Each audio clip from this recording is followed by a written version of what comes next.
action. I can't get no call to action, but I try, and I try, and I try. Hello and welcome to Call to Action, the go-to podcast for anyone trying to make sense of the world of marketing, advertising and beyond. In an industry that is a minefield of utter bollocks, we aim to capture our heroes and allies from the front line to have a chin-wag with. It's like Pokemon Go, with the single but vital exception that it's not a short-term bandwagon of shite. It's brought to you by Gasp, and I'm Giles Edwards, co-founder and MD. Today I've caught Sarah Benson. Fluent in brand, business and tweets to tickle your funny bone, Sarah is one of our industry's brightest strategic thinkers. Currently selling dreams and dog biscuits as a senior planner at adam&eveDDB, Sarah has 12 years strategy experience making telly ads and creating brands at Droga 5, Anomaly and Ogilvy. A huge advocate for creativity, uncovering problems and fluffy cats, Sarah loves finding out what people really think, not what we think they think. Sarah says, I'm just a planner standing in front of marketing boys, asking you to stop calling every county outside of London the regions. Welcome to the show, Sarah. How can I follow up from that? Very nice to be here. Thanks, Giles. That's such a great line. Quick fire questions. We've got 7, Sarah. So, Mac or PC? Mac. London or Leeds? Leeds. Independent or network? Oh, gosh. Without wanting to set myself up with a P45 in waiting, I would say independent. Good answer. Adam or Eve? Eve. Binet or Burnback? I have to say Binet. He'll kill me otherwise. No, definitely Binet, definitely. Right, 2 more. Selling dreams or selling dog biscuits? Dreams. And lastly, hard pants or sweatpants? Hard pants, because it's something to look forward to, and I feel that we might need to expand on what we mean by that. I can't remember who coined this phrase. It was some celebrity, but hard pants are jeans, a stiffer trouser. They are the opposite of sweatpants and no elasticated waist. So I was saying that I don't think I've worn a hard pant since March 2020, but I can't live in elasticated pants forever. Fair point. Well, thanks for clarifying that. I think my hard pants have actually shrunk in the last few months. Tiny pants instead. Well, Sarah, thank you for joining us. To get started, Call to Action always likes to celebrate the linear and non-linear routes that guests take in their career. And I saw in one of your many brilliant tweets that you've worked the lottery register at Smith's, you've worked with Alzheimer's patients, taught Cambodian teens about safe sex, and been fired from selling furniture at IKEA. So well done for that one. So which of those, if any, was your first ever job? And then what was your first proper strategy job? My first ever job was the IKEA one, in which I got fired. And it was a very, very exciting day in West Yorkshire, where I'm from, because IKEA was opening and nobody had anything to look forward to until that day. And I took the job not because it paid a healthy £3.58 an hour. This is how easily led I am. But because you got a free Easter egg at Easter. It's all you needed to do in terms of staff incentive. Didn't matter about it was my first foray into work or learning a service culture. It was the Easter egg that got me. Oh my God, that's incredible. Were you there long enough to get the Easter egg? No, because I got fired, which is a terrible thing.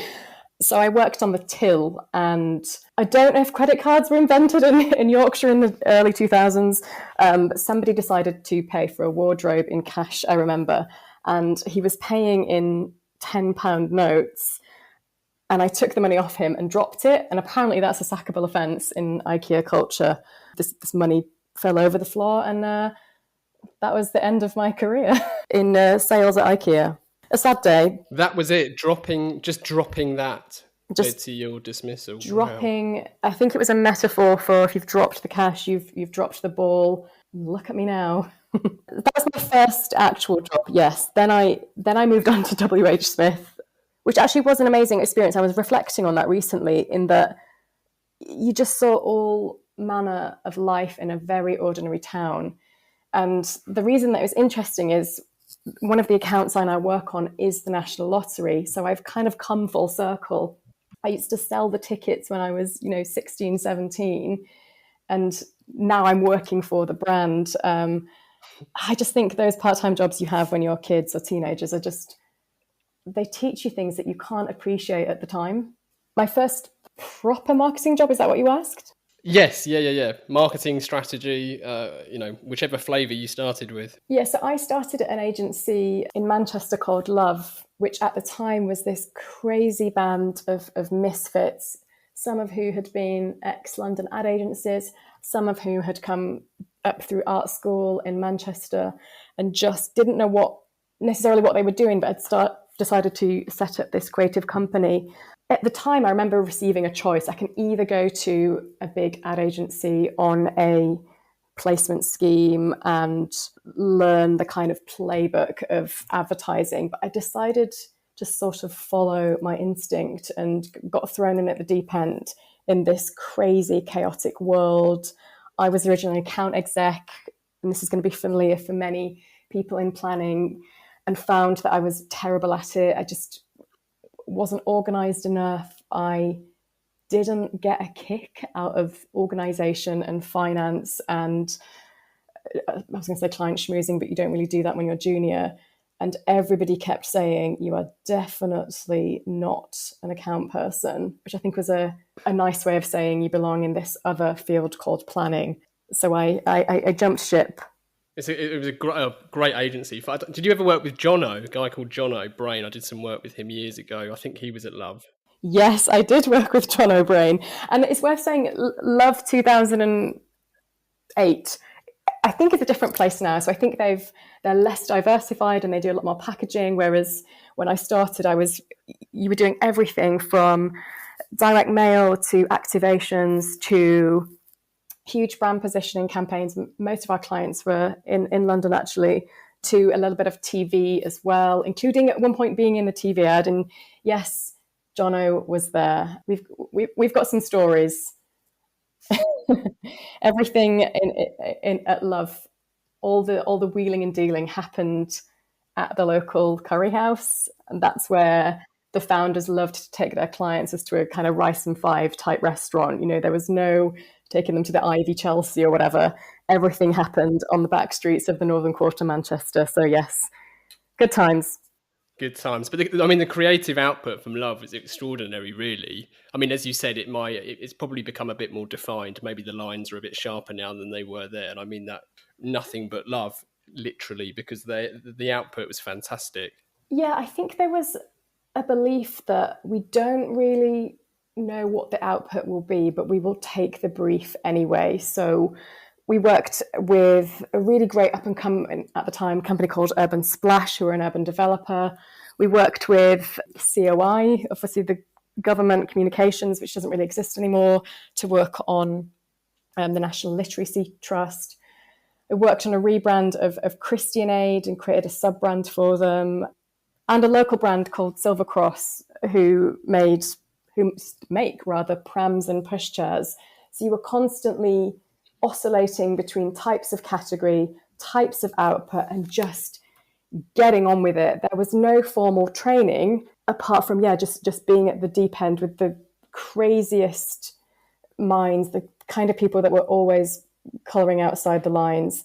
So yeah, it was a great first experience for sure. I typically always recommend people try and start in some kind of relatively small, at least, indie agency, because you typically do get a bit more exposure to a bit more, like you say, across all sorts of categories and types of media.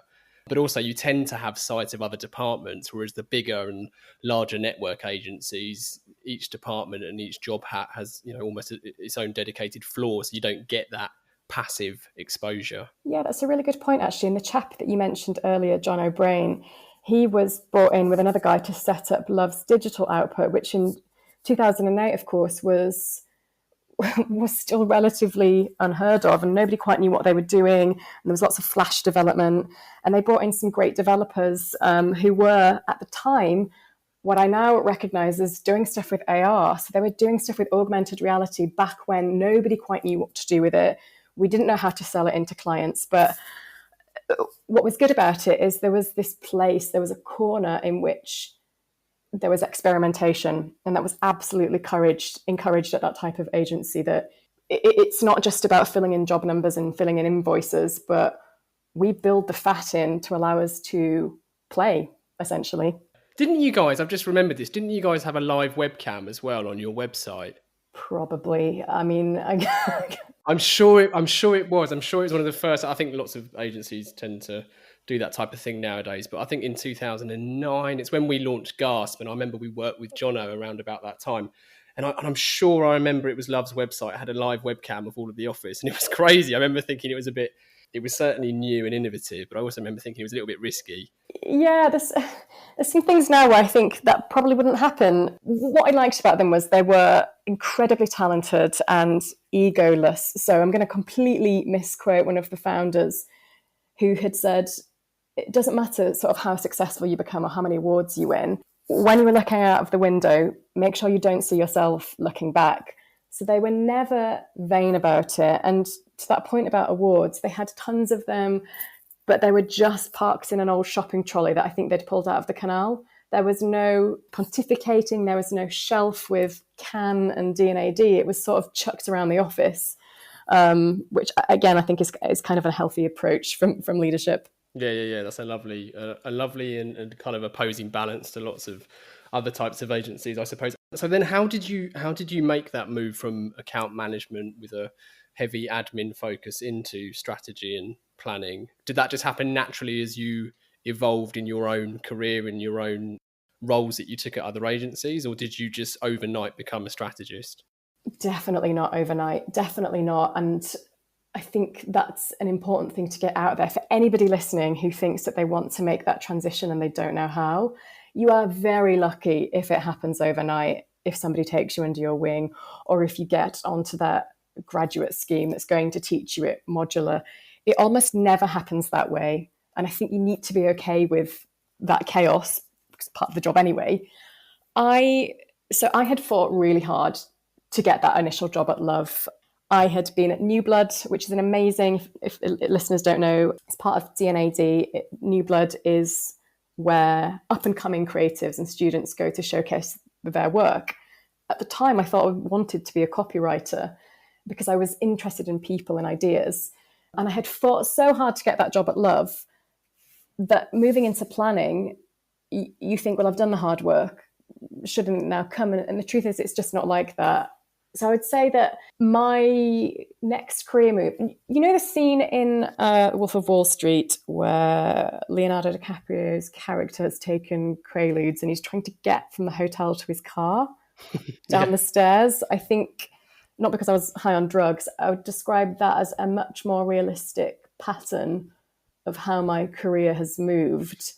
Not fast-tracked, definitely not linear, at times difficult.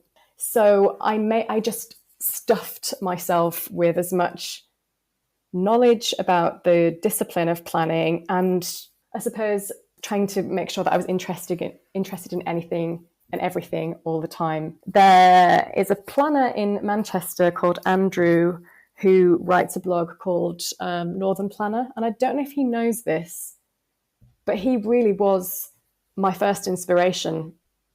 He was thoughtful but intelligent, and he wrote about people and culture in a way that made me think, I think this is the direction. So I was constantly building my knowledge and my interest, and really just fighting for any opportunity to get on a brief, to learn more, to network. And then I eventually moved to London and left Manchester behind. And then, I guess decided that I was a planner, and that if you wanted to have me in your team, then kind of deal with it. I don't think necessarily anybody gives you a badge and says you are now a planner. I think you've just kind of got to go for it. Yeah, I think as an industry, we typically worry too much about semantics in general anyway, or at least argue about semantics. You live partly on Twitter as I do. There was probably only a few weeks ago, there was a bit of a debate and spun off into a couple of little handbag incidents with people arguing about planning and strategy. And sometimes I look at it and think, do you actually think anybody else outside of the industry gives a shit? Like, it doesn't matter. And the Wolf of Wall Street scene you talked about there, when it comes to the way your career evolved and the way perhaps your skill set and your experience evolves, that tends to be the reality. And I think that's a really good thing. And I know from talking and working with students and doing mentorships and stuff like that, that people worry far too much when they are trying to get into an agency about doing things the right way. And there really isn't a right way. And even if you could write down what the right way was, it would be messy. It also reflects the reality of the job and the industry itself. There is no right way. We're not dealing in science and mathematics. There is no right way. There is a kind of feeling around. There is making mistakes. I don't think I could ever look at my career, even if I was pre-retirement, and say it was a painting, it was a work of fine art. If anything, it's a sculpture, because you are as much shaped by the things that were taken away, the failures, the job that you didn't get, the redundancy, the feedback. The bad stuff does actually shape you into being better as well. So yeah, I think there is no magic chute in which you, maybe there is for some, in which you graduate and then suddenly you're a top planner. And I think, yeah, you have to be okay with that level of discomfort and chaos, because that's kind of what the job environment's going to be like. You've said you've made telly ads in big agencies with fancy meeting rooms and created brands from scratch in smaller indie agencies where the output isn't paid media. Firstly, would you say that breadth of experience is really vital and helps you in your current role? And secondly, given you have moved, I would assume at Adam and Eve, more into the paid media space, how has your role changed? So yes, I've worked in both design and innovation and ad agencies. And there is this useless, pointless tussle between them, if you talk in industry circles, as you've pointed out, a little bit handbag sometimes. I think the fundamentals of being a strategist are still the same, no matter where you end up. And probably even if you're a political strategist as well, you need to be good at pattern spotting. And I think that's probably the number one skill. You need to be able to notice things that other people haven't necessarily acted upon for commercial gain. I think advertising, I love it here. And I actually found a little bit of a struggle to come back after working in design for many years, because advertising went, but you've been doing things that we can't see. And do I think it's helped? Yeah, I think it probably does, because I don't think that they're very linear, hermetically sealed channels. We know how brands grow, we know how brands are made, and we have to kind of understand culture no matter what discipline you're doing. I think probably the difference is in the day-to-day, advertising is about attention and standing out, and often in design it's about what you don't see. So often good design is invisible because it's an experience, specifically, I suppose, particularly in service design or product design. Sometimes the best KPI, if you've worked in design or innovation, is it's what you didn't see, rather than having to stand out all the time. And they're obviously, I think in advertising it is a little bit more rigorous. You have to know and understand some of the fundamentals, and particularly have a commercial bent. You need to understand what's keeping your clients awake, what keeps the CMO awake, and what's happening from a financial point of view. But above all that, you still need to be able to pattern spot and have a people-first approach. Your point about design and service design, etc., I suppose, the same with UX is, you're absolutely right. Often it's making things easier, it's making choice easier, it's removing friction from processes. So absolutely, you're not necessarily seen. In fact, the less you're seen, the better, depending on the context. You also mentioned about having that understanding of what keeps clients awake at night. You've no doubt got some additional empathy from your initial foray in account management to understand that other side of things as well. But is that something that you think has helped you have that empathy? I don't actually know if it was account management that did that. Maybe it was. But I think it's either way. You have to be at the coalface of making stuff with the client. So we have to understand the context of why we're advertising, for example. And I think advertising will always be a function of business. And no matter how much people like to cheer on its demise, it works. And the reason, of course, that the IPA exists is it kind of proves to the city that it does work, and we are keeping businesses moving and growing. I don't necessarily think a toe step into account management did that, but I think any strategist needs to be on top of what's happening a little bit in the business world as well. So you kind of do need to read a little bit of the FT or the Economist, or you should be reading your client's annual report. You should be looking at how categories are shaping and growing and changing, because I think it just gives you better context. Now, you don't need to be an expert in that. You're not a financial analyst, but you need to know that this is a kind of commercial art. We're not doing it just for fun. I've always thought it's a bit like the mathematics fields where you talk about pure and applied. I think the advertising game and slightly wider in the marketing world is more applied creativity. It's less pure creativity, which is your arts. Exactly. And I think reflecting on having had a foot in both camps is I'm not always sure that design and particularly branding agencies know how to measure a return on that investment. Perhaps because it's invisible, because it's intangible sometimes. But I suppose with advertising through econometrics, and shout out obviously to Les Binet, we can tell what's effective and there's something quite satisfying about that, and about knowing that what you're doing is actually making a difference at scale. Yeah, absolutely. I want to touch on research. We used a quote or a tweet in your intro that highlights you being a strategist who likes to get outside and talk to real people and not rely solely on research agencies and I suppose secondary data. We talked on this for some time actually in previous episodes I remember Phil Barden, he talked about his McVitie's factory tours that he used to go on, and George Tannenbaum too is one of, someone recent who's talked about the value of talking to real people.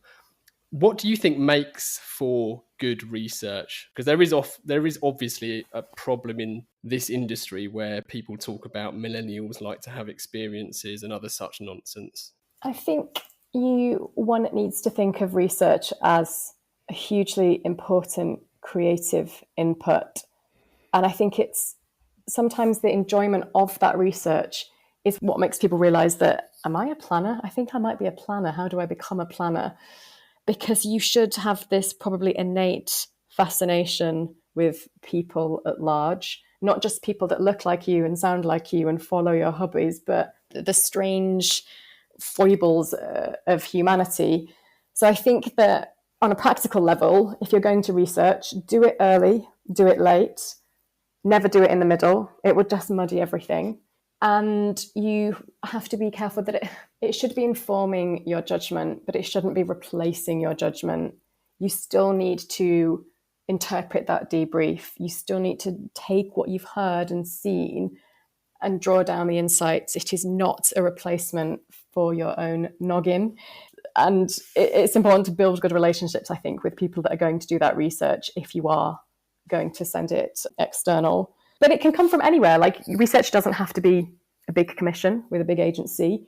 You should be kind of researching all the time. And I think, is it Rob Campbell that said, you need to be in the jungle and not in the zoo? I think that's super important.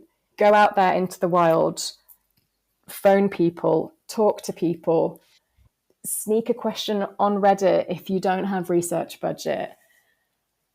Travel outside of London or New York City, depending on where you are. And I'd say keep a little black book of people that are experts, perhaps in that category as well. So research can take a lot of different forms. It's creative as well as it is scientific, but you have to do the interpretation. I think that quote, actually, I remember, I know Mark Ritson's shared that numerous times. If you want to understand how a lion hunts, don't go to the zoo, go to the jungle. I think that's, I'm going to get the name wrong, but I'm sure that dates way back. I'm sure it is. It wouldn't surprise me if Rob's also stolen it. Yeah. Yeah, but it's very easy to sit in your ivory tower and talk about consumers. And I think one of my bugbears, and partly the reason that I left design, was this obsession with typologies, and it would always be the same cookie cutter approach of young mums who are too busy, reach for our snacking brand. And it's just offensive and lazy. And you end up being, I can't remember who said this, but it's kind of karaoke branding. You're just doing a bad version of somebody else's idea. So I think as a strategist or as a creative, you have to always keep one eyeball outside of yourself and going, is what we're doing actually reflective of real life and real people? And listen to that in a cynic sometimes. Yeah, completely. I'd like to touch on the socio-economic barriers of getting into our industry, if I can. We spoke to Will Humphrey about it recently, but I know you've also been vocal about the opportunity cost and how much talent potential has been squandered by our ability, or agencies' inability even, to see beyond the status quo. Is that something that you've first-hand experience of? Is that something you think is starting to be addressed? I mean, I think in terms of like giving an answer immediately for the latter point, I think the likes of Adcademy that Ali's Owen has launched recently is obviously doing incredible things in that space, but no doubt there is room to do more. Yes, exactly. And yes to both questions. I'm really encouraged by what has happened in what feels like the last 5 years, maybe, that it feels like, and I'm happy to be wrong about this, a bit more of a hockey stick approach to how we see, seek, and check our own biases of people coming into this industry. And I don't think that's just about socioeconomic background, but it is intersectional completely. If we are meant to be representing the ordinary people of Britain, for example, how can we not represent them in the makeup of our departments? So one that you've just referenced is great. There's loads going on. Agencies themselves are making an active effort to seek out people that are different to perhaps the old status quo. But yeah, even when I started out in the mid 2000s, it felt like nothing had moved on for years. So I talk about this a lot because I think it's important that when I started out, I was repeatedly told when I was interviewing that if I didn't know anybody in the industry, which I didn't, like my mum's a nurse and my dad worked in an office of a factory, that I wasn't going to make it. I was told advertising was great if your daddy is the client. At one point, I was told that my accent was too strong and no client would ever be able to build a relationship with me because of my northern tones. And it's preposterous, obviously.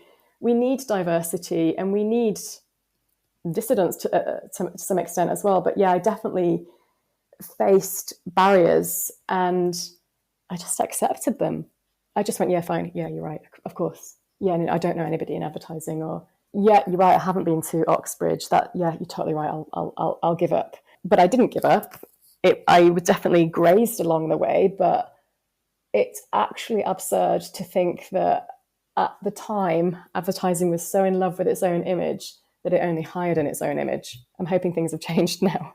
Yeah, completely. I mean, I think there's albeit maybe quite sketchy, but there's parallels with points you were making around research and the importance to get out of your own bubble and not talk to people who are just like you. The same point is valid when it comes to recruitment and building effective teams. I had the pleasure of talking to an incredible woman called Dr. Stephanie Johnson, who I saw talk initially. It was at Nudgestock years ago. And she works at the University of Colorado, but she has dedicated a decade plus of her life to researching the impact that having diverse teams has on businesses. And it shouldn't require evidence to encourage people to diversify, but the evidence is overwhelming and it is incredible. The impact, the positive impact, not just on metrics such as morale and maybe softer metrics that aren't visible on the bottom line, but the economic metrics of a business's success are dramatically improved by having diverse workforces. So it's looking back, I mean, obviously in hindsight, it's very easy to look back and criticize on how problems maybe manifest and only get worse, but it's incredible to feel like it's still a problem that needs to be fixed. But at the same time, it's important that everyone supports the initiatives that do now exist to improve those. Yeah, and I don't think that's just an advertising or a branding issue, or not issue so much as initiative. It worries me slightly of the creative industries as a whole. If you think about what art was like, or even theatre in the 90s, and you had the young British artists, or in advertising you had Trevor Beatty, these are people that were from, those examples are given are very white, of course, but they were people from working class backgrounds. People had a chance. And there's a bunch of, obviously, economic and political reasons about why that's changed. But I think privilege buys you the luxury to fail. So you can do that when you're coming from an arts point of view, or you want to work in the creative businesses. You can fail. There is a safety net, but we cannot be living and building a world in which arts and creativity is only for those who can, because it doesn't matter if it doesn't work. They've got something to fall back on. What kind of boring, dull, one-note monoculture will that be? And I do think that is something that everybody has to be mindful of, that are we just creating the sense that working in creativity is a luxury? Because it totally shouldn't be that way at all. And also, we shouldn't assume that everybody wants to work in advertising. There's a bunch of different industries, right? Yeah, right. And I think increasingly people don't want to. Yeah. Can't blame them. But I'm going to go to our listener questions, actually, if I may, because one of those is actually on topic. So, asking the general public for their opinion, be it on Brexit or boat names, is notoriously fraught with danger. But we do have two for you, starting with Will Humphrey, who we both know. He asks, within your day-to-day, how do you tackle the extreme southeast bias within the industry? So same topic, but on a more kind of macro lens of your day-to-day. Thankfully, I work at an agency that doesn't think that way and is not looking through one lens at the way that the world works. I don't think they would be as successful as they are if they did do that. So I think you have to speak truth to power all the time. And even if that makes you slightly unpopular, your job as a planner or a strategist is to have that audience, consumer, whatever word we're going to pick apart on Twitter later. It's to represent them all the time. Yes, you need to understand the client and their commercial objective. That's absolutely key. But you have to live in their world. You have to represent them, no matter what category you're in. And if somebody, I think, is slightly falling down the very tempting trap of garbage jargon, let's say, you have to speak up and you have to pull it back to reality. I've been in research groups today, for example, and it is wonderfully mundane what people talk about, what their hopes and dreams are. And I think it's easy to forget that most people are just kind of wanting a holiday and a nice car and to keep their family safe. They just kind of want to muddle along through life, and that is happiness. That is contentment. So I guess part of the answer, Will, is speak truth to power, keep doing your research and pulling people back, and call it out. Because I honestly think that to create a more equal workforce and therefore do better work, some people are going to have to give up power. And that's a scary thought for some. Great answer. Question 2 is from Ben, and I know Ben, he's at Bournemouth University, and he asks, what do you think the qualities are that make for a good strategist? So I think I've already touched on this, but I think you need to be able to spot patterns. And there's loads of different types of strategist, and you'll find your natural sway. You might love the data, or you might love the call research, or you might want to be a creatives planner and kind of sit in the creative department, and that's fine. But I think fundamentally you need to be able to take a macro view of things and spot what others can't. I also think you need to remain objective. It's kind of related, but remain objective.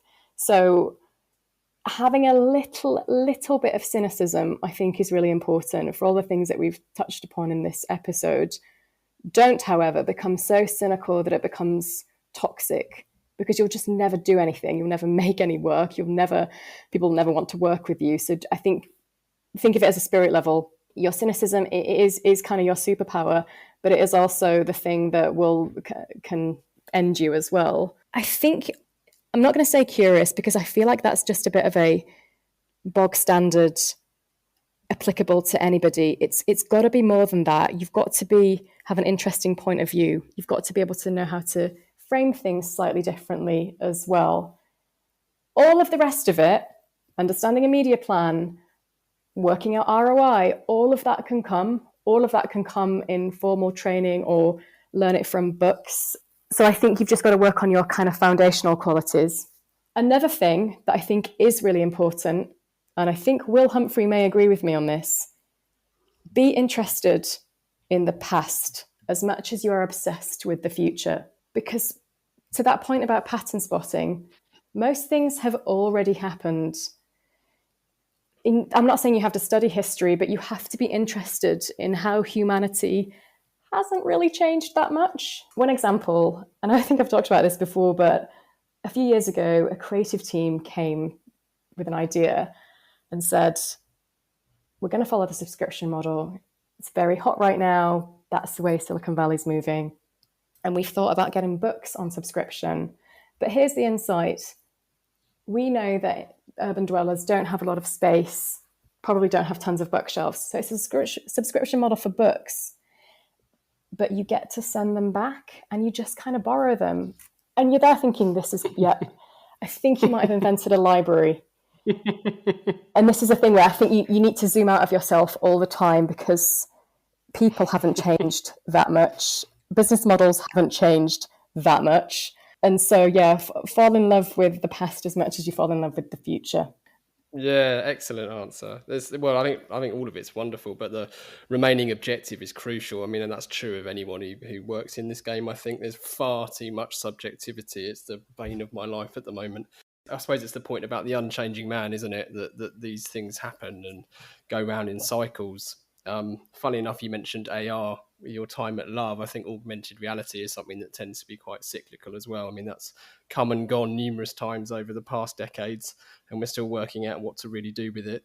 Oh, true. And that's the exciting bit of the job, is you'll often find yourself at the cusp of new things and not know what to do with them. And you have to be okay with experimentation. And part of that is failure. That is what creativity is. Messy. It is not going to run in a straight line. I think most natural planners do that anyway. They are quite chaotic, but you need to marry I think the IPA calls this diagonal thinking as well. And definitely check that out if anyone's interested. But you need to be able to understand enough of the fundamentals and the science. But like I said, you can get to that eventually. But hone what makes you different. Hone the pattern spotting, the love of history, and the ability to listen to that cynicism and remain objective. Excellent. Well, Sarah, the final part of the interview is our 4 pertinent posers that we put to all of our guests, starting with, what advice would you give to your younger self? Oh, wear less eyeliner? No. I think this is a very northern thing to say, but I think I'd just say crack on.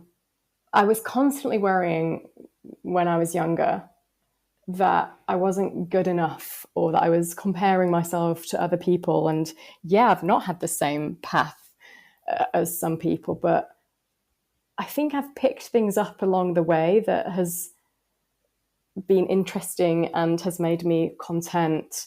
That there were many times when I've thought, should I give up? Especially when I was trying to move back into advertising, or I don't know, when you've had a hard day, but perseverance is super important. So I think I would say to 25-year-old Sarah, shut up and carry on. Yeah, crack on. That's great advice. Great advice. Well, you're right. I mean, you mentioned just now about you need to be comfortable with failing and testing. And I think that is that fear of failure that tends to be, speaking for myself, don't want to put words in your mouth, but tends to be the younger you are, the more it can scare you out of doing things. But crack on is very wise words. Number 2 then, Sarah. If you could banish one thing from the industry, what would it be and why? Corporate mysticism. And by that, I mean jargon. It really is a disease. It covers up meaning and it creates a kind of comfy, cozy blanket that prevents decision making and it prevents progress. One may think that falling into line is copying and it's marking and it's a clever kind of behavioral tool to make things happen. But it's such a slippery slope. I think we constantly need to be asking ourselves, what do we really mean when we say this? And yeah, just I think too much corporate jargon needs to end. I can agree with you more. I mean, there's no easier way to hide stupidity than behind jargon and ambiguity. Exactly that, yes. Number 3, are there any books that you could recommend to our listeners? Oh gosh, yes. And by the way, I would say I'm going to slightly do the planner thing of challenge the brief here. You don't need to read books all the time. Not everybody does that. And you should be loving film and poetry and theatre and getting outside and I was going to say staring at people, but people watching as much as books. Get into gaming if you're not already. There are so many different worlds and you won't always find the answer in books. That said, there are a couple of things. I'm going to rephrase the question then. Are there any books, poems, theatres, games, people we should stare at that you would recommend? Okay, so I'm going to give you some book titles that are probably, they might be on lists already, but I think that people are probably sick of hearing the same old book list. They're very valid, and the APG won't be very happy for me to say don't read them, because I don't mean that at all, but I think there's a slight broadening that needs to happen. There's a book called The Optimist's Telescope by an author called Beena Ventkaraman, who was an advisor to Obama's White House, and she specializes in why humans are so bad at forward planning. And this was written pre-pandemic, but in the book she talks about how we're probably going to face a pandemic and how no government is prepared for that. But it's a really interesting study on what I think a lot of behavioral scientists have gotten onto is our brains are really bad for us sometimes, where they're unreliable witnesses, and we are just very uncomfortable with thinking in the long term. I think it's a really useful book for anybody interested in creativity and strategy, full stop, because strategy, of course, is so much about the end goal and the long term. And there's just quite a couple of fascinating warning signs, I think, in that book. So that's The Optimist Telescope. There's another book that was recommended to me by an old colleague, Simon Robertson, who's now living a high life in the US, and that is Trick Mirror by Gia Tolentino, which is a series of essays very much about internet culture, which I think anybody will just find interesting to read. So she talks about how our personal lives have become economic ones, and that to exist online is to be constantly performing. It's yourself as a resource. So super interesting. And then there is a planning advertising book that I will recommend, and I think it might be out of print, but do have a look. And that is the old classic John Steele Perfect Pitch, which is just interesting and funny, and is a practical text on how pitches get won, how selling in gets made to a client, and a little bit more about the day job. So yeah, check out Perfect Pitch, Trick Mirror, and The Optimist's Telescope. Amazing. And what about films and poems? Oh gosh, I'm never going to tell anybody what poems to read and what films to watch. I think just absorb things that you wouldn't normally like. It will tell you something without you realizing that you're learning something from it. And years later, your brain will reward you with some sort of reference that will help you in a creative review or help you frame something differently. The film that I keep telling people to watch recently, which I think is a couple of years old now, is The Florida Project. I don't know if you've seen it. Have you seen it? Oh, no, I'm writing it down. It has Willem Dafoe in it, so what more could you want? But I guess it's about poverty in America, but as a bit of a Trojan horse, because the whole film is told from the perspective of children who are living in a motel on the outskirts of Disneyland. So it's a really interesting directorial and cinematographic treatment, because you see everything from 3.5 foot tall, and you just see the joy and the happiness that these kids are living through from their perspective. The subtext, of course, is different, but yeah, super creative in every way. Yeah, that sounds really cool. We did have a guest on recently who can't even remember reading a book in his lifetime, so actually his recommendations were all entirely Netflix. But they're great recommendations. Funny enough, Perfect Pitch hasn't come up before, which is a surprise. Have you got any good pitch anecdotes? Oh my gosh, yes. You might have to edit this out. The absolute worst pitch I ever worked on was for a certain retail mogul, shall we say, quite an oily man, shall we say. Yeah. Didn't do things very nicely with your pensions. And the creative director and writer, Ollie Beale, and Alex Holder will back me up on this, but it's honestly one of the most bizarre experiences of my life, because about 10 minutes into the pitch, which was about what do we do about my fashion brand that is failing and has now failed, he just stopped listening and started saying, "You don't know what you're talking about. All girls need to do is come down and shop with their mates on a Saturday night, buy a couple of dresses." And we thought, oh my God. He claimed that the e-commerce and the internet was a fad and wasn't going to change anything. And then about halfway through our allocated pitch slot, he got somebody to wheel in a trolley of cakes and forced everybody to eat cheesecake while he watched. And I think then at the time, the chief strategy officer just said, "Shall we let ourselves out? Or should we just go?" So wow. Yes, it's a story of power and corruption and a bit of blueberry cheesecake.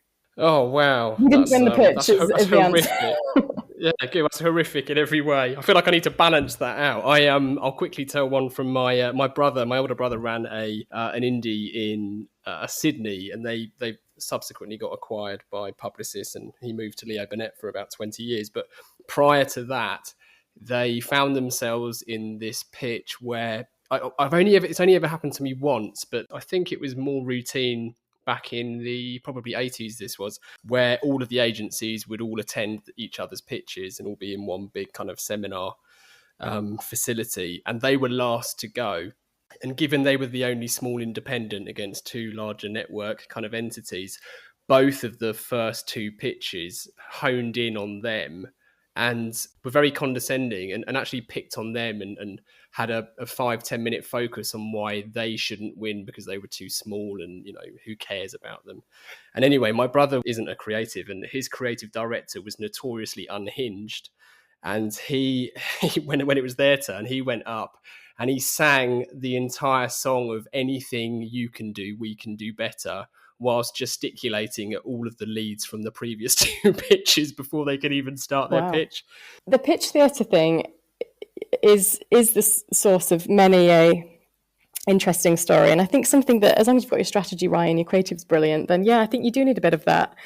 But yeah, the other thing to do is always look in the visitor's book when you arrive at clients, find out who's pitched always before you. Great advice. Well, we always dedicate every episode to someone, Sarah, and we bestow or hospital pass that honour, depending on your view, to our guest who has to give the reason why. So would you kindly dedicate this episode? Yes, I've talked a bit about the hybrid between design and innovation, branding and advertising, and the somewhat needless walls that exist between that sometimes. And I've talked about just getting in and getting on. So I'm going to dedicate this episode to a really bright, up-and-coming superstar called Izzy Hayes. Is owner of the world's best accent, so I'll leave that for you to enjoy. But they're also a really fascinating hybrid, part designer, part strategist, and currently living in France in the pandemic. So yes, hoping that you and Iz will have a great chat sometime. Oh, amazing. Well, this episode is very proudly dedicated to Izzy Hayes. Cool. Amazing. So our final call to action then is for everyone to head over to this episode's listing. It will include links to everything that we've discussed, including the Optimist's telescope, trick mirror, perfect pitch, and everything else. How else can our listeners get more Sarah Benson? Oh, God. Get a train ticket when you're legally able to and not going to catch a virus. Go to a town that you've never been to, not a cool town, not a town that sells lattes and The Guardian, and spend a full day in that town or village or city, and then come back and write down what you saw, what you felt, what was different. And part of that assignment is you must just do, I think what Northerners do really well is just talk to strangers, obviously when that's safe to do so. So yes, get yourself out there into the jungle and step outside of your comfort zone. Good advice. Go to Stoke. Stoke, yes, home of Robbie Williams. I mean, what more could you want? I think he's moved out now, but anyway. He might be in LA, but hey, on to your roots. Sarah, thank you so much for joining us. I've really enjoyed our chat. No, it's been a pleasure. Thanks so much for having me, Giles. And finally, thank you to everybody listening. If you've enjoyed this, please do share and review the pod. Keep questions and guest requests coming in. To get in touch, it's easy to find Gasp online. You can check out CTA Pod on Instagram or just email hello@calltoaction.co.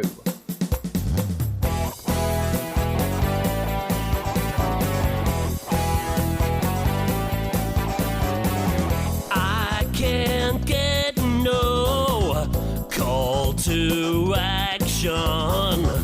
I can't get no call to action, but I try, and I try, and I try, and I try.